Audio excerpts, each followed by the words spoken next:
Going on, guys? Sean here, Hammerhead. Tearing the engine apart. Figured I'd get at it here. I got a nice day out here today. It's like 33 degrees. For my American brethren, I believe that's low 90s, high 80s, something like that. Anyway, we're getting after it here. Got the intake off, left the carburetor on it, but I have to take the carb off because I'm putting a billet base plate under there. And I got the push rods off on this side. The header's loose down there. Coolant's out of it, well, more or less. There's still some on it there, as you can see. Still some coolant. About to get after this side. Made myself a little piece of cardboard so I can keep the push rods in order. I like keep putting them back in the same lifters. I don't know if that's what you guys do, but I always mark them. This is for the cylinders 1, 2, 3, 4. Like small block Ford, it's 1, 2, 3, 4, 5, 6, 7, 8. Unlike a 350 Chevrolet or a small block Chevy, which is totally different.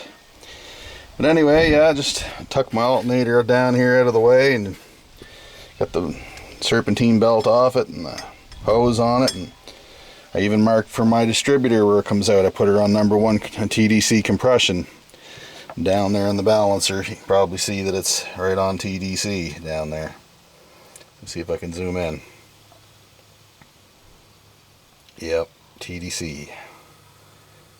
Anyway, this video is likely going to be many parts.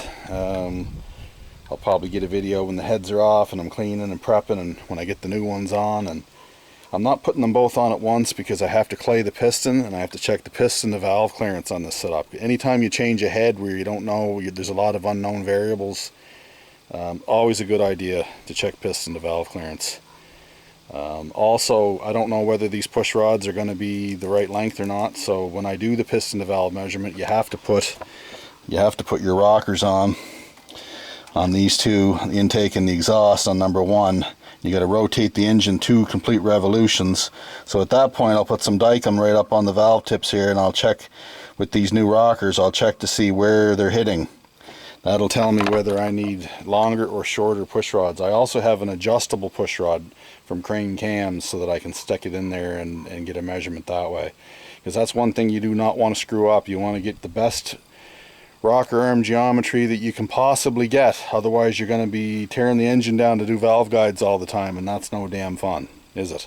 We'd rather be out there cruising than friggin' hitting it. Anyway, yeah, so getting to her, boys, getting to her. Starting to get the old motor apart there, and she was sealing up pretty good. I could see that the gasket had done its trick and it made a good seal. So anyway, I'll get after it here for a second and then I won't bore you to death. I'll show you me taking off one of the rockers there, and really not that much to it, to be honest. I don't know, it's not, I wouldn't call this easy, but it's definitely not hard. It's not the hardest stuff I've ever done, and I'm sure it's not the hardest you guys have ever done either. It's more or less just repetition, taking bolts out and shit, right? So that's all it is, right? Just taking bolts out. The main thing when you're doing this kind of work, fellas, is you just don't want to be in a hurry. Just take your damn time. Especially when you're not, it's for your own car or your own vehicle or whatever, you're not on the clock. So what's the point of hurrying? I like to take my time, and that way I don't strip bolts, and well, I try not to anyway. Don't strip any threads, or don't break anything, or curse at anything, or whatever. Even though I still curse at things sometimes. That's just the nature of the beast, I guess, when you're working on mechanics, as most of you fellas know. Anyway, there's one of my rocker arms, just stamped steel Ford rocker arms. Nothing fancy there. Pedestal mount. The new heads have studs in them, so I'm going to a 3/8 stud on the new setup, so that's going to be nice. And guide plates, which is something I have never dealt with before, but sure, it'll be a learning experience.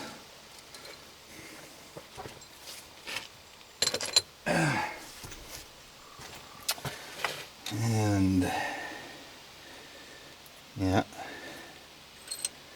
Push rods these are Crane chrome moly, and they're hardened, and they're 100 thou longer than stock. So I'm hoping that they'll do the business, but like I said, we'll find out if they're going to work or not when we do the clay measurement on the piston to valve clearance measurement.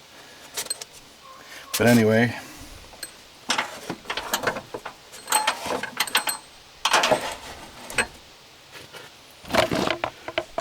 thumbs up for war amps. Stay classy. We'll see you on the next one.